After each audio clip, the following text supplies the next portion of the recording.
এই যে আমার ছাদ বাগানের কমলা গাছ, কমলার ঘ্রাণটা খুবই সুন্দর। যদি আমি পারতাম আপনাদের ঘ্রাণটা শোনাইতাম, মানে শোনাইতাম না, শুকায় দেখাইতাম।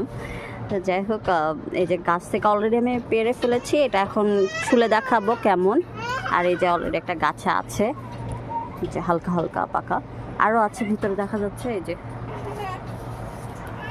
ভিতরে ভিতরে। তো এইটা দেখাই কেমন, এই পাশেও কিন্তু আছে, এই যে। তো মশলা দিলে ধরেছে, কিন্তু পাতার কারণে বোঝা যায় না।